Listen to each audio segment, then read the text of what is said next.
የባህር በር የማግኘት ጉዳይ ኤርትራን እያስገረማት እንደሆነ ተናገረች። አልሸባብ ትናንት በሶማሊያው ፕሬዚዳንት ሐሰን መሐመድ ላይ የፈንጂ ጥቃት ፈጽሟል።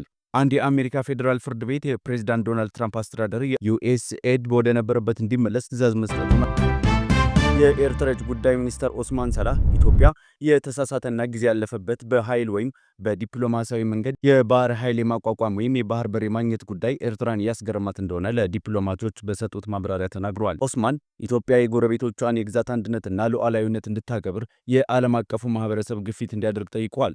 የኤርትራ ጦር ኢትዮጵያ ውስጥ ይገኛል የሚሉ አካላት ለኢትዮጵያ ውስጣዊ ችግር ኤርትራን ተጠያቂ ማድረግ የሚፈልጉ ናቸው በማለትም ኦስማን ከሰዋል።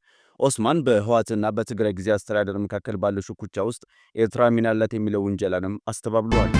ትናንት ለህዝብ ተወካዮች ምክር ቤት የቀረበው የአደጋ ስጋት ስራ አመራር ረቂቅ አዋጅ መንግስትና የግል ተቋማት ከተለያዩ አገልግሎቶቻቸው ላይ ለአደጋ ስጋት ምላሽ ፈንድ መዋጮ እንዲሰበስቡ እንደሚያስገድድ ተገልጿል። መንግስት የጣለበትን ኮታ ሰብስቦ ወደ ፈንዱ ያላስገባ ተቋም 10 በመቶ የወለድ ቅጣት ጭምር እንዲከፍል ረቂቁ እንደደነገገ ዘገባው ጠቅሷል። የአደጋ ስጋት ምላሽ ፈንዱ በቅድመ አደጋ፣ በአደጋና በድህረ አደጋ ወቅቶች መንግስት የሚወስዳቸው የአደጋ ስጋት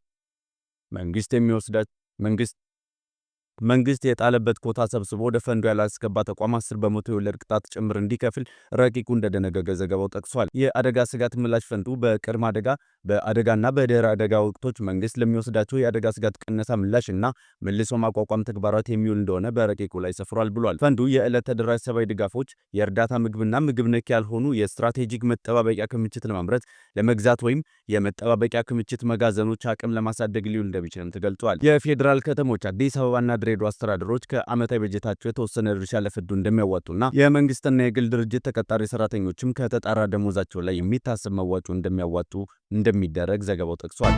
አልሸባብ ትናንት በሶማሊያው ፕሬዚዳንት ሐሰን መሐመድ ፕሬዚዳንታዊ ኮንቬይ ላይ የፈንጂ ጥቃት ፈጽሟል። በጥቃቱ 4 ሰዎች እንደተገደሉ ሮይተርስ ዘግቧል። በፕሬዚዳንቱ ኮንቬይ ላይ ጥቃቱ የተፈጸመው ፕሬዚዳንቱ በሂር ሸበሌ ግዛት በመካከለኛው ሸበሌ አውራጃ ከአልሸባብ ጋር የሚደረገውን ውጊያ በግንባር ለመመልከት ወደ አውሮፕላን ማረፊያ በሚጓዙበት ወቅት ላይ ነው።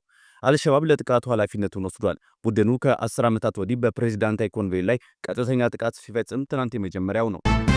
የአሜሪካ ፌዴራል ፍርድ ቤት የፕሬዚዳንት ዶናልድ ትራምፕ አስተዳደር የአሜሪካ ዓለም አቀፍ ተራድኦ ድርጅት ወይም ዩኤስኤድን ወደ ነበረበት እንዲመለስ ትዕዛዝ መስጠቱን ዓለም አቀፍ የዜና ምንጮች ዘግበዋል። ፍርድ ቤቱ ዩኤስኤድ በጥድፊያ እንዲፈርስ የተደረገበት መንገድ የአሜሪካ ሕገ መንግስቱን በብዙ መንገድ ጥሷል ሊባል የሚችል ነው ማለቱን ዘገቦች ጠቅሰዋል። ዩኤስኤድን የማፍረስ ወይም መልሶ የማዋቀር ስልጣን በሕግ አውጪው ጭምር ምክር ቤት ብቻ ስልጣን እንደሆነ ፍርድ ቤቱ ጠቅሷል ተብሏል። የአሜሪካ የውጭ ጉዳይ ሚኒስትር ማርኮ ሩቢዮ ከድርጅታቸው 83 በመቶ ስራዎች ሙሉ በሙሉ እንደታጠፉና ቀሪዎቹ በውጭ ጉዳይ መስሪያ ቤቱ ስር መጠቃለላቸውን ከሳምንት በፊት መግለጻቸው አይዘነጋም። ተመልካቾቻችን እኒህና መሰል መረጃዎችን ይዘን ወደ እናንተ ቀርበናል። ትኩስ ፈጣንና ታማኝ መረጃዎችን ወደ እናንተ እንዲደርሷቸው ሰብስክራይብ በማድረግ ፓን ኢትዮጵያን ይቀላቀሉ። የአክብሮት ግብዣችን ነው።